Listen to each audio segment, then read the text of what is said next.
ప్రధాని మోదీపై hot comments చేశారు రాజ్యసభ సభ్యురాలు రేణుకా చౌదరి. మహిళా బిల్లుపై ప్రతిపక్ష పార్టీలకు తెలియకుండా బిల్లు ప్రవేశపెడతారంటూ ప్రశ్నించారు.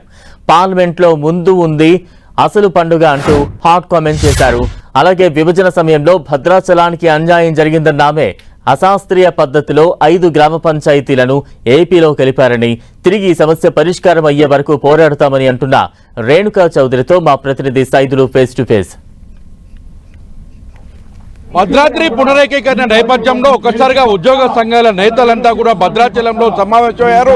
ప్రత్యేకించి 5 గ్రామ పంచాయతీలు 7 మండలాలపై పార్లమెంట్లో అటు రాజ్యసభలో ప్రస్తావిస్తూ పదే తెలంగాణలో కలపాలని మాట్లాడుతున్నటువంటి రేణుకా చౌదరి వచ్చారు. అడుగు తెలుసుకుందాము. చెప్పండి, ప్రధానంగా 5 పంచాయతీల ప్రస్తావన మళ్ళీ తెరపైకి వచ్చింది, ఎలా చూడాలి? ఎందుకంటే అది ఎప్పుడు ఎక్కడికి పోలేదండి. ఇది ఉన్న సమస్య, ప్రజలు అనుభవిస్తూ ఉండే నరకం ఇది. రోజు అనుభవించే కారు చీకట్లో వాళ్ళు బతుకులు గడిచిపోతున్నాయి.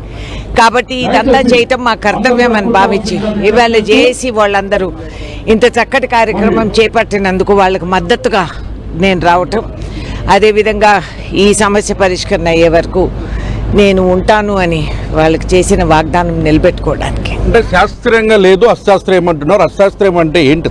అశాస్త్రీయం అంటే అసలు జరుగుతున్న వాస్తవాలు మీరు గమనించండి. మనుషులు కాదా వాళ్ళు? గిరిజనులు కాబట్టి సులకనంగా చూద్దామా మనము? రాజ్యాంగం ఇచ్చిన హక్కులు వాళ్ళకి లేవా? కాబట్టి ఇన్ని సంవత్సరాలు గడిచిపోయినాయి, ఎక్కడ పరిష్కరణ మాకు కనపడలేదు. భవిష్యత్తులో జనరల్ గా పార్లమెంట్ లో మహిళా బిల్లుకు సంబంధించి కూడా ప్రవేశపెడతారు మోడీ అంటున్నారు, ఎలా చూడాలి? పోయిన ఎలక్షన్ ముందు మహిళా గ్రూప్స్ తో మమ్మల్ని చర్చించారా?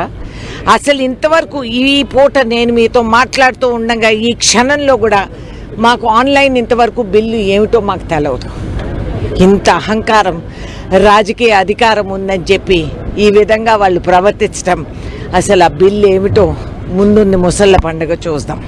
చూడొచ్చు, మొత్తంగా చూసుకున్నట్లయితే పార్లమెంటు లో మొత్తంగా శాస్త్రీయంగా లేనటువంటి 5 గ్రామ పంచాయతీల విలీనం కావచ్చు, 7 మండలాల అంశాన్ని కూడా నెక్స్ట్ పార్లమెంటు సమావేశాల్లో కూడా చర్చిస్తామని కూడా రేణుకా చౌదరి చెప్తున్నారు. మహిళా బిల్లు అంశాన్ని కూడా ఇప్పటికీ అటు ప్రతిపక్ష పార్టీలతో ఎటువంటి సంబంధం లేకుండా మహిళలకు సంబంధించి నోట్ ఇవ్వకుండానే ఎలా ప్రవేశపెడతారని కూడా ప్రశ్నిస్తున్న పరిస్థితి. ఏదేమైనా మహిళా బిల్లు పైన చర్చించేందుకు తాము సిద్ధంగా ఉన్నామని కూడా రేణుకా చౌదరి చెప్తున్నారు. కెమెరామెన్ విజయ్తో సైదులు, 10 టీవీ, భద్రాచలం.